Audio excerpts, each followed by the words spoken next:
আছেন সবাই? শারদীয়ার অনেক শুভেচ্ছা। দেখেছেন শরতের আকাশটা কি সুন্দর লাগছে?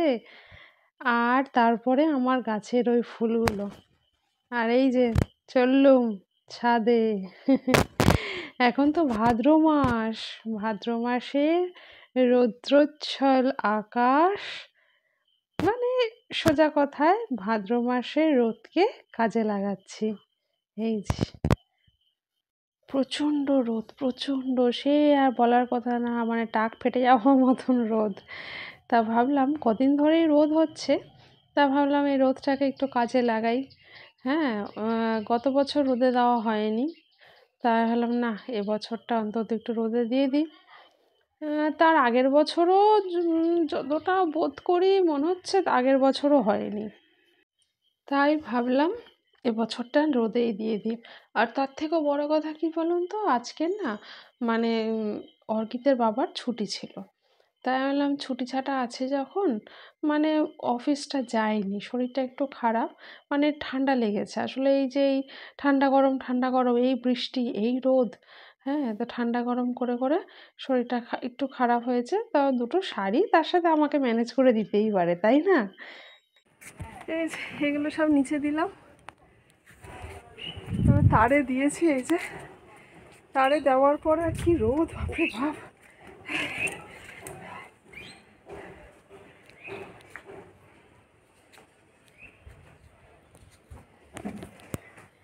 তো সেই শাড়িগুলো সব আমি রোদে নিয়ে যাচ্ছি। আর প্রথম চোটে ছেলেকে বললাম যে আমাকে একটু ক্যামেরা করে দে তো বাবা।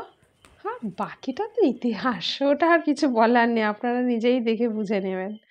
তো এই নিজে হাতে, তারপরে তো ওর স্কুল ছিল, স্কুলে চলে গেল, তা ওকে তো আর বলা যায় না। তারপরে একা একাই নিজে হাতে এসে সব রোদে দিয়ে দিচ্ছি। আর আজকে রান্নাবান্না মানে সেরকম কিছু নেই, বিরিয়ানি করেছি, ইলিশ বিরিয়ানি। এই যে ইলিশ মাছ, ইলিশ বিরিয়ানি করা হয়েছে। অ্যাকচুয়ালি আগে যে বিরিয়ানি করেছিলাম আগের দিন, তার কিছু মেটেরিয়ালস বেঁচে গিয়েছিলো, তা ভাবলাম কি যে আর এদিকে ইলিশ মাছও আছে যখন, তাই একটু ইলিশ বিরিয়ানি করি। তো ওই যথারীতি যা ভাবনা তাই কাজ, তো ইলিশ বিরিয়ানি করলাম। আলাদা মানে আলাদা কিছু ব্যাপার নেই, ওই একই রকমই, শুধু মাংসের জায়গায় ইলিশ মাছটা একই খেতে, একই সব কিছু। তো ইলিশ মাছের মধ্যে জাস্ট একটু বিরিয়ানি বিরিয়ানি একটা ফ্লেভার আসে, যেরকম মাংসর মধ্যে থাকে। কিন্তু বিরিয়ানিটা একই টাইপের, মাছটে কোনো গন্ধ হয় না, মাছের কোনো ব্যাপার নেই, নামেই ইলিশ বিরিয়ানি।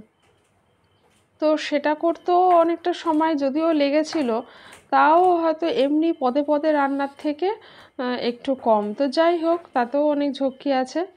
তো এইবার একা হাতে যেহেতু এগুলো আনা নেওয়া সব কিছু করছি, তাই জন্য একা হাতেই সেটা দেখাতে হচ্ছে।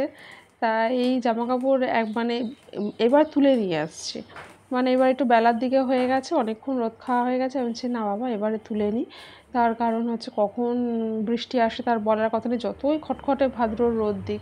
তো যেহেতু বেলা অনেকটাই হয়েছে আর বেশ কয়েক ঘন্টা রোদ খেয়ে নিয়েছে, তাই আমি বললাম এবার তুলে দিই। তো এই যে রেখে আবার যে যাচ্ছি, মানে এই করে করে আমাকে বহুবার যাতায়াত করতে হয়েছে, সিঁড়ি থেকে ওঠা নামা ওঠা নামা, মানে রীতিমতো আমি পুরো হাঁপিয়ে গেছি, ঘামছি দরদর করে।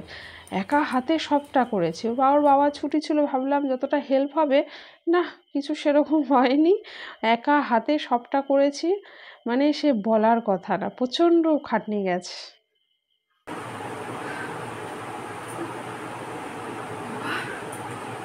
ঘেমে গেছি, তাল করে রাখো, বাপরে বাপ। তো যাই হোক, সব কিছু আনা নেওয়া করে নিয়েছি, করে নিয়ে এদিকে খাওয়া দাওয়া স্নান খাওয়া তো সেরেই নিয়েছিলাম। এরপরে এইগুলো গুছিয়ে গাছিয়ে তোলার পালা, মানে কি বলবো, মানে সারা আলমারি পুরো তছনছ হয়ে গেছে। এবার সব শাড়ি পাট পাট করে আবার গুছিয়ে গুছিয়ে তুলতে হবে। কিন্তু কি বলুন তো, এই যে শাড়িগুলো সব নামিয়ে নামিয়ে রোদে দিয়েছি, কি পাট ভেঙে ভেঙে রোদে দেওয়া, তো প্রত্যেকটা শাড়ির, প্রত্যেকটা মানে বেশিরভাগ শাড়ির সাথে না কিছু স্মৃতি জড়িয়ে রয়েছে। যেন এই শাড়িগুলো যখন আমি কিনি তখন মানে মানে অর্কিতের বাবার সাথে না আমার বেশ ঝামেলা, একটু মন কষাকষি হয়েছিল যে তখন এই শাড়িগুলো যে পাতা শাড়ি যেটাকে বলি, এই পাতা শাড়িগুলো তখন খুব উঠেছিল। তো আমি বলেছিলাম যে এই পাতা শাড়ি একটা নেব। তো ও বলেছিল যখন যা উঠবে তখনই সেটা নিতে হবে। তো এটা তো ইচ্ছে করেই না, যখন যেটা মানে ওঠে সত্যি তখন সেটা নিতে ইচ্ছা করে। তো যাই হোক, একটু ইসের পরে কিনেছিলাম, সেটা নিয়েছিলাম। তো এরকমই খুচখাচ টুকরো-টাকরি এরকম অনেক স্মৃতি আছে। আর এইটা হচ্ছে একটা বেনারসি, মানে প্লেনের উপরে একটা সিম্পল বেনারসি। তো এই বেনারসিটা আমি কলকাতা থেকে কিনেছিলাম। ওর বাবা আর আমি একবার বেড়াতে গিয়েছিলাম কলকাতায়। তো সেখানে গিয়ে তো একটা শাড়ির দোকান দেখেছিলাম, খুব ফেমাস দোকানটা। তো কি মনে হলো, তো টাঙানো ছিল শাড়িটা। তো ওর বাবা বলছে কি, "বাহ! শাড়িটা খুব সুন্দর তো।" তা আমি বলছি, "দেবে আমাকে কিনে?" তো জাস্ট ইয়ার্কি, আর কিছুই না। তো কি মনে হলো, ওর বাবা রাজি হয়ে গেল আর কিনেও দিল।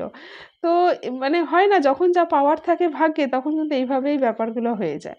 তো এরকমই কিছু শাড়ির সাথে না কিছু স্মৃতি জড়িয়ে রয়েছে। আর এইখানে যে তাঁতের শাড়িগুলো, তার মধ্যে একদম লাস্ট যে নিচের শাড়ি একটা আছে, অ্যা লাল শাড়ি সবুজ পাড় দেওয়া, ওই শাড়িটা আমার আ ছোট বোন আমাকে দিয়েছিল। তো এরকমই খুচখাচ কিছু স্মৃতি থেকেই যায়। গোছাতে গাছাতে আমার অনেক সময় গেল।